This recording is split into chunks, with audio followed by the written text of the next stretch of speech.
The studio lights were blazing, the audience buzzing, and the energy at The Tonight Show was crackling like electricity in the air. It was supposed to be a big night for Joan Rivers. She had been preparing her set for weeks, polishing punchlines, rehearsing timing, and practicing that signature rapid-fire delivery that made her one of the sharpest comics in America. But sometimes, the universe has a different plan. As Joan stepped onto the stage, she flashed her bright, confident smile, the one that usually made audiences soften instantly. She opened with her first joke, silence. Not a chuckle, not even an awkward cough, just a flat, heavy stillness. She blinked, caught off guard, but pushed through with her second joke, this time trying even harder, and again, nothing. The crowd simply stared back at her, confused, unimpressed, and disconnected. Joan could feel the heat rising in her face, her palms getting sweaty. Her heart sank. This was not just a bad moment. It felt like a nightmare unfolding in real time. She tried a third punchline, hoping for any spark. It fizzled. A few people exchanged glances, and someone coughed loudly in the back row. Joan's voice cracked just slightly as she tried to keep her rhythm, but inside, she was falling apart. Every performer knows the feeling. The room closing in, the fear that maybe you've lost your touch, the pain of watching your confidence crumble under bright stage lights. She realized she wasn't just bombing. She was bombing badly. The kind of performance that scars you. The kind they talk about for years. But then came the moment that broke her. She paused, looked at the floor, took a breath, and said quietly into the mic, "Thank you, that's my time." It was the shortest set she had ever performed. The silence continued as she walked off stage, shoulders tight, eyes down, heart shattered. She didn't wait for applause, because none was coming. She disappeared behind the curtain, her footsteps echoing like a long hallway of failure. Backstage, crew members exchanged awkward looks, but said nothing. No one wanted to meet her eyes. Joan felt humiliated, exposed, and painfully alone. She thought, this might be the worst night of my career. But what she didn't know, what no one knew, was that Johnny Carson was already watching her closely. And what he did next shocked everyone. The backstage corridor of The Tonight Show was usually full of buzzing energy. Crew members rushing around, makeup touch-ups happening in corners, producers talking through headsets, and that constant hum that comes from running one of the most watched shows in America. But when Joan Rivers walked off stage after the worst performance of her life, everything went quiet. She pushed past the curtain and slipped into the dimly lit hallway, her heels clicking too loudly on the floor. The sound echoed like a reminder of what just happened. She had bombed. Not just any bomb.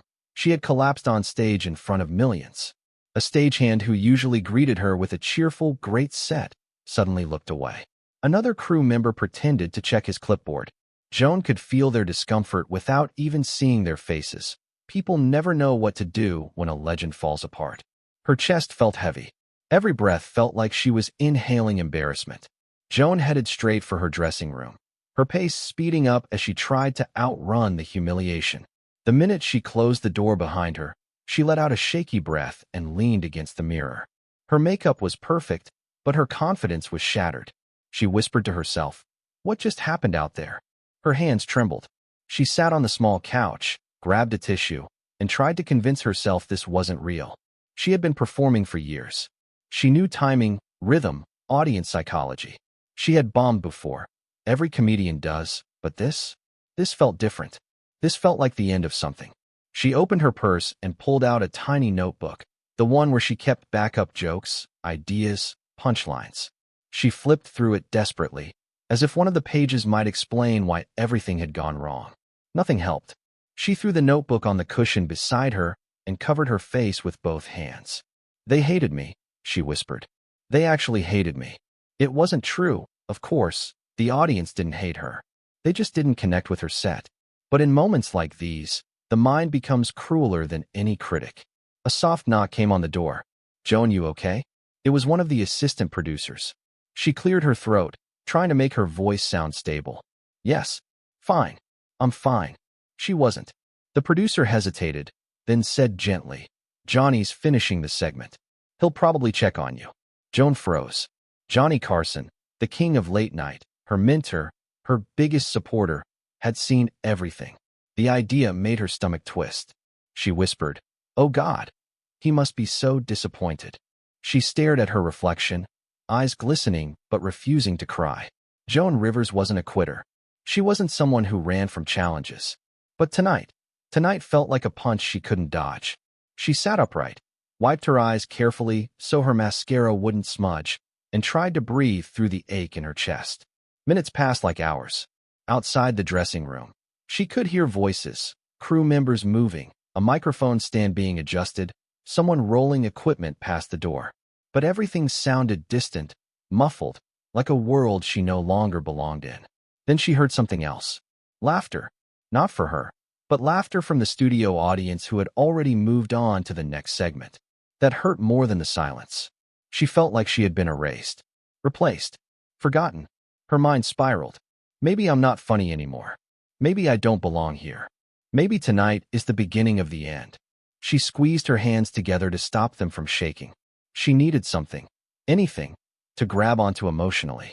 But then came a sinking realization. She wasn't afraid of failing. She was afraid of failing in front of Johnny Carson, her mentor, her supporter, her friend. The thought stung like salt on an open wound. Another knock on the door. This time louder, quicker, more urgent. Almost like someone wasn't asking permission, they were announcing their arrival. Before she could stand up, the door slowly pushed open. Joan turned her head just in time to see a familiar figure step inside. The audience outside was laughing. The cameras were still rolling. The show was still alive. But Johnny Carson? He had left the stage. He wasn't smiling. He wasn't casual. He wasn't the calm late-night host everyone knew. He looked concerned. Seriously concerned. And Joan realized instantly. He didn't come back here as the host of the show. He came back as the man who discovered her. The man who believed in her. The man who wasn't willing to let her disappear backstage in shame. And the moment she met his eyes, she knew something big was about to happen. Comment below. Which city or country are you watching this story from? Have you ever seen a performer fall but rise again? The door to Joan's dressing room closed softly behind Johnny Carson, but the energy he carried with him was anything but soft. He wasn't the effortlessly cool, charming host who controlled a stage with a single smile. No, this was Johnny Carson, the mentor, the man who saw Joan Rivers not just as a comedian, but as a once-in-a-generation talent.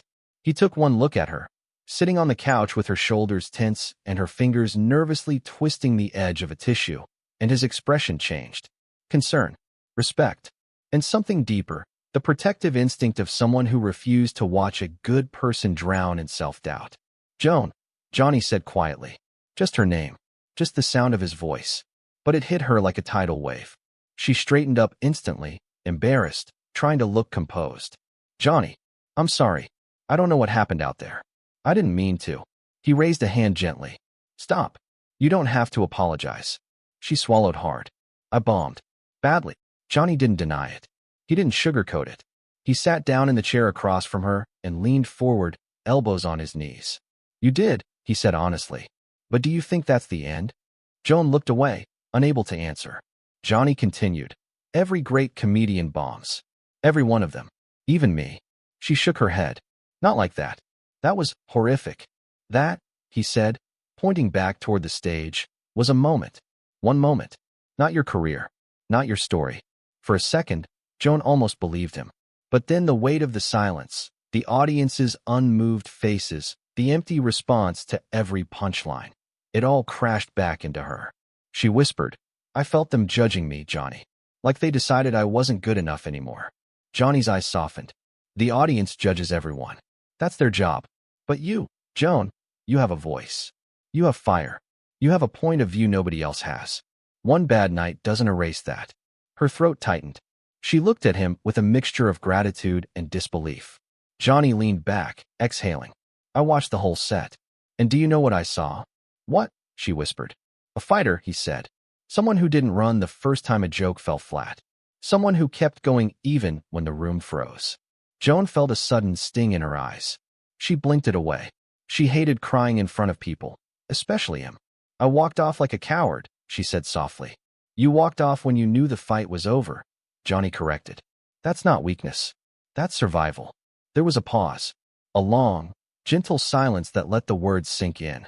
The kind of silence that isn't heavy, but healing. Then, suddenly, a knock on the door, fast, urgent. Johnny stood up. 1 second. He cracked the door open. A crew member whispered something and pointed toward the stage. Johnny nodded once, closed the door, and turned to Joan. "Show's still running," he said. "But I'm not going back out there until I make one thing clear."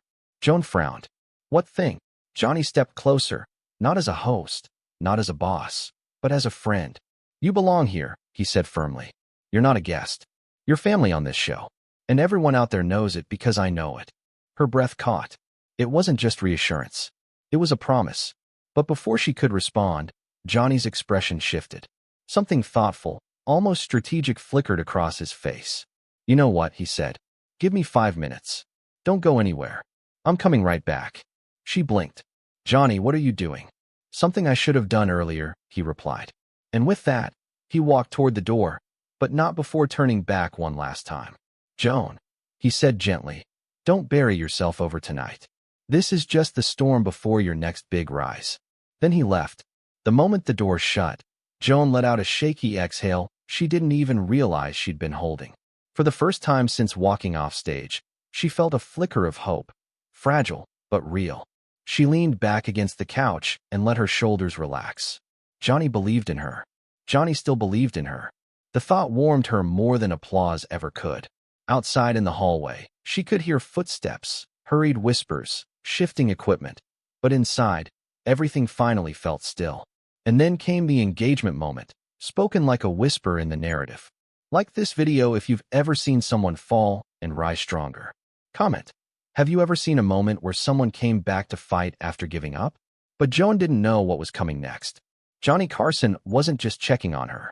He was about to make a move that would change the entire night. And the audience? They had no idea what was heading their way. Joan Rivers sat alone in her dressing room, staring at the floor, thinking Johnny Carson had simply gone to finish the show. But she had no idea what he was actually doing. Johnny walked down the backstage corridor with purpose, not in anger, not in frustration, but in deep thought. The kind of thought only a man who has seen decades of showbiz heartbreak could understand. He knew what it meant to bomb. He knew how fragile confidence could become. He knew how one night could define or destroy a performer. But he refused to let that happen to Joan. As he walked, a few crew members glanced at him, surprised. Johnny almost never left the stage during a live taping. But the determination in his face told everyone something important was unfolding. He stopped beside the curtain leading to the stage. He could hear the audience laughing faintly, not at Joan, but at the filler segment happening after her walk-off. It bothered him. He didn't want her worst moment to be swallowed up and forgotten. Not after all the brilliance she had brought to the show, not after years of loyalty, not after the courage she showed every time she stepped onto that stage. Johnny took a deep breath and closed his eyes for a moment. He thought about the first time he met Joan, how she walked into his office with her notebook full of jokes and her unshakable ambition. He remembered her first appearance on the show, how she had the entire room roaring with laughter. He remembered the sparkle in her eyes when she finished her set and he told her, "You've got something real." He remembered how he'd become her biggest supporter. And tonight he saw that sparkle flicker. He wasn't going to let it die. Meanwhile, Joan sat in her dressing room, tapping her foot nervously, imagining every worst-case scenario possible. Had she ruined her relationship with Johnny? Had she embarrassed him? Had she disappointed him? She bit her lip and whispered, "Please don't hate me." Suddenly, the door swung open again. Fast, sharp, intentional. Joan jumped. Johnny Carson was back, and this time, he looked fired up. He didn't sit. He didn't hesitate. He spoke immediately. "Joan," he said, "come with me." She blinked. "What? Why? Where are we going?" "Trust me," he said simply. There was something in his voice, strength, warmth, authority. The kind of tone that didn't ask, it guided. Joan stood slowly, smoothing her outfit nervously.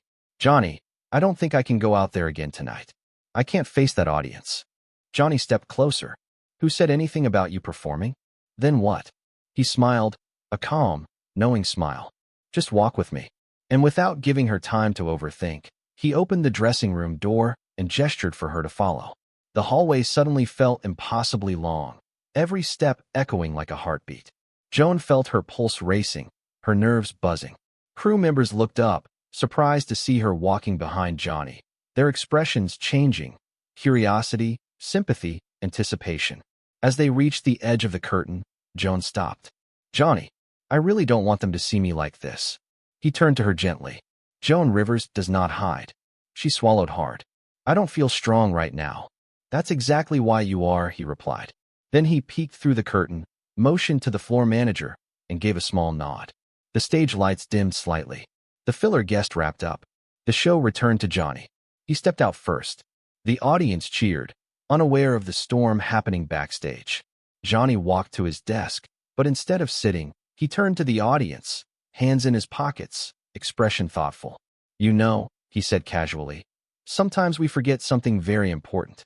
The audience quieted instantly. Johnny rarely got serious.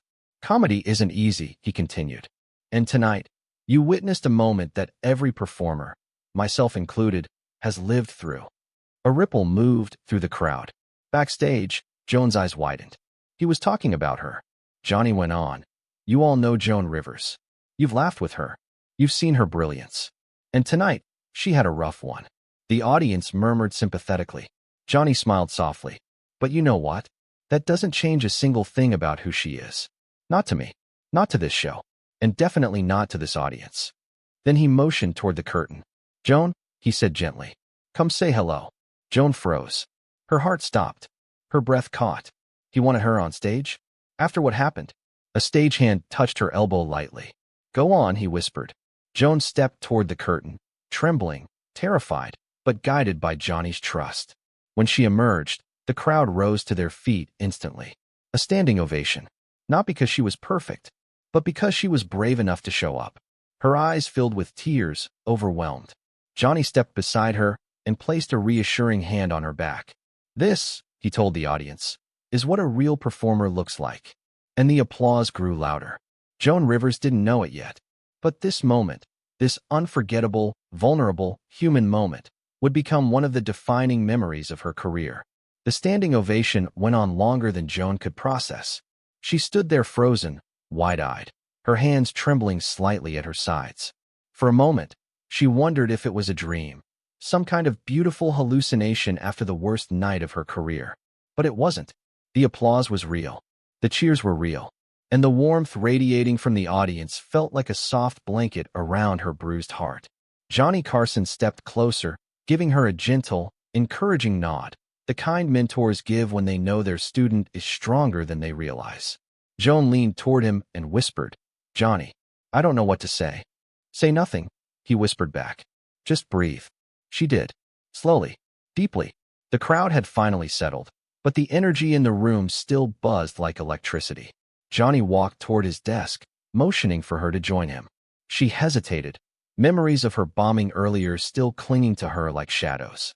But then she looked at him, at the man who pulled her from humiliation's edge, at the man who refused to let one failure define her.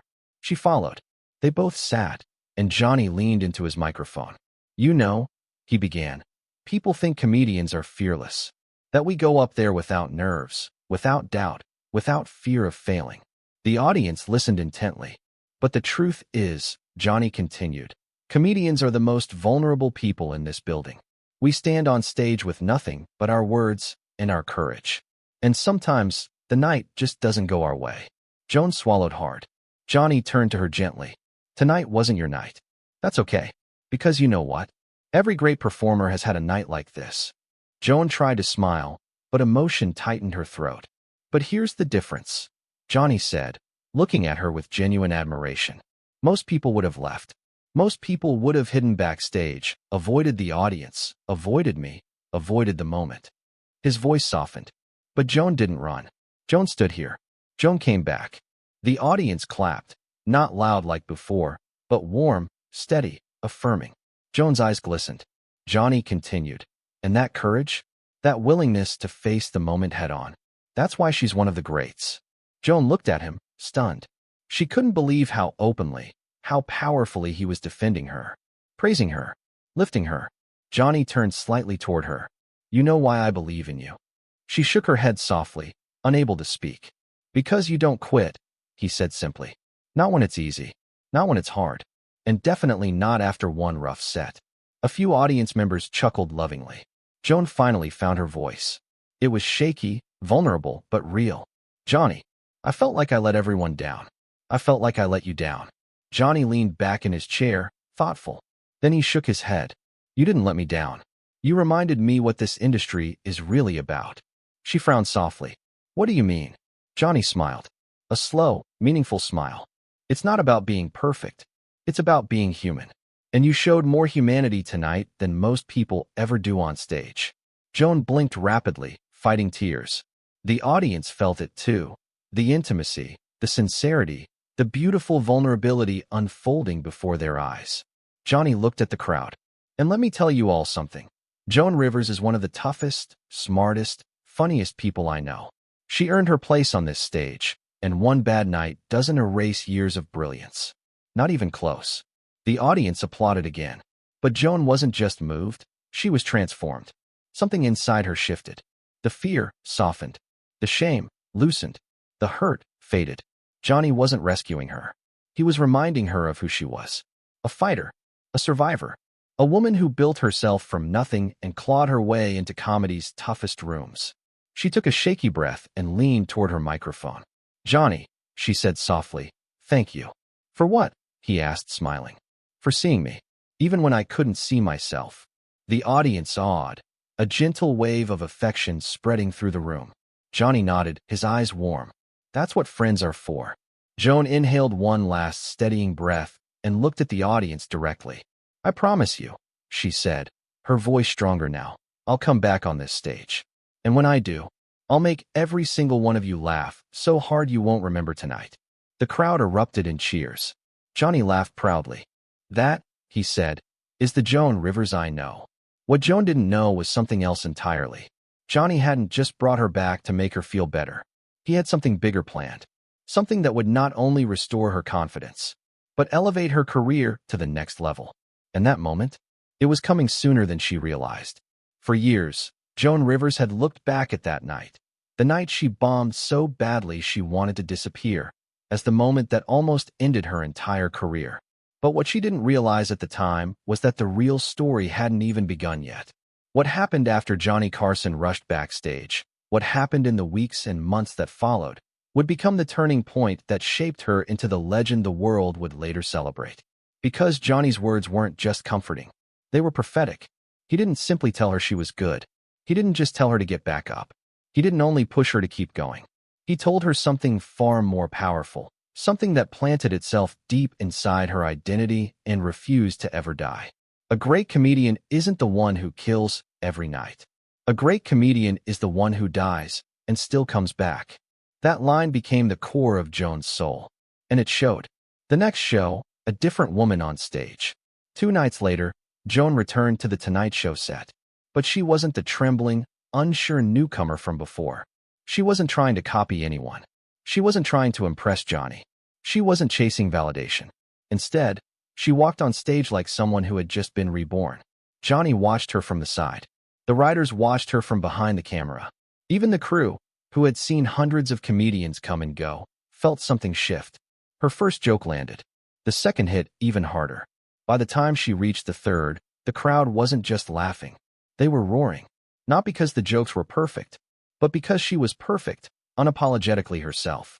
Sharp, fearless, electric. Joan Rivers. As soon as she finished her set, Johnny didn't wait for the applause to fade. He snapped his fingers, signaling the stage manager, and said loudly enough for everyone to hear, "Get her back. I want her sitting beside me."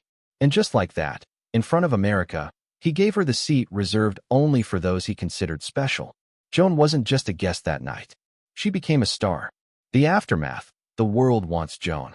Over the next few months, everything changed. Networks called. Clubs offered her double.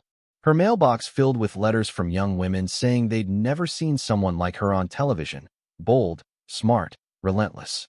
Late-night comedy had been a man's world. Joan tore the door off its hinges. But behind that public success was a private truth no one saw. Every time she stepped on stage, every time she told a joke, every time she doubted herself, she still remembered that night, the failure that nearly broke her. She remembered the silence, the embarrassment, the walk-off stage, the tears, and then she remembered Johnny following her. She remembered his voice, She remembered those 7 words. You're going to be great. Trust me. Years later, the moment full circle. It had been over a decade since the night she bombed. Joan Rivers was now a household name, an icon, a force nobody could ignore. One night, during a private conversation with a young comedian who had just flopped badly on stage, she did something that surprised even herself. She found herself repeating the same sentence Johnny had told her backstage long ago. A great comedian isn't the one who kills every night. A great comedian is the one who dies and still comes back. The comedian stared at her, stunned. Joan smiled, because she knew now failure wasn't the enemy. Failure was the fire, the secret that never left her. People often asked Joan, how did you become so fearless? How did you get so sharp? How did you survive every criticism, every setback, every storm? And there was one truth she rarely shared. She learned courage the night she failed. She learned identity the night she walked off stage. She learned greatness the night Johnny Carson came after her. Without that failure, she would have just been good. But because of that failure, and because of what Johnny said, she became legendary. That night taught her, comedy wasn't about perfection. Success wasn't about applause. And destiny wasn't written on your best day. It was written on your worst. Just like that night told Joan. Years passed. Joan Rivers became a symbol, not just of comedy, but of survival. People saw her as fierce, fearless, unbreakable. But what they never saw was the secret she carried inside her until the very end. Because deep down, she always believed this one truth. She owed her entire career to the night she failed, and to the man who didn't let her quit. Most people know Johnny Carson as the king of late-night television. But Joan knew him as something far more important. The man who believed in her before the world did. And that belief shaped everything. The letter she kept for decades. In her apartment, inside a private drawer she never showed anyone, Joan kept a small envelope. Old, slightly yellow, the edges worn. Inside it was a short handwritten note from Johnny Carson, sent to her just 3 days after her bombed performance. The world never saw that note. Nobody talked about it in interviews. No documentary mentioned it. Not even her closest friends knew it existed. But she knew. She opened it every time she doubted herself. Every time a club rejected her. Every time critics attacked her. Every time the world was too heavy. The note had only one sentence. You were born for this. Don't forget it. Johnny. Those 9 words carried her for decades. The moment that hurt her most. As her career evolved and tensions grew between her and Carson years later, the world witnessed their fallout. But what people never understood was this. It broke Joan's heart, not because she lost a mentor, but because she lost the man who once saved her. Behind her sharp humor, behind her relentless drive, behind every joke she delivered with fire, there was a wound that never completely healed. And yet, that wound didn't weaken her. It made her unstoppable. The final conversation. Years later, when she was asked in a quiet interview, Joan, what was the single defining moment of your life? She didn't mention her success. She didn't mention her fame. She didn't mention her sold-out shows. She didn't mention her historic achievements. She said softly, the night I failed, and the moment someone believed in me anyway. The interviewer thought she meant the audience. But she didn't. She meant Johnny. The legacy she left behind. Joan Rivers didn't just leave behind jokes. She left behind a roadmap, a message, a lesson, a truth every dreamer needs. Failure doesn't end your story. It begins the chapter that matters. The night you break is often the night you rise. And sometimes, one person's belief can rewrite your destiny. Joan always said, people remember your success, but you remember your failure. Because that's where you found out whether you were meant for this or not. And she was meant for it. Not because she was perfect. Not because she always won. Not because she never fell. But because she refused to stay down. That was her superpower. That was her identity. That was her truth. Now, for you, a moment of reflection. Before you move on, answer honestly. Which moment in your life both broke you and made you? What memory is that? Because sometimes, the night that almost destroys you is the night that shapes the future. You were always meant to live.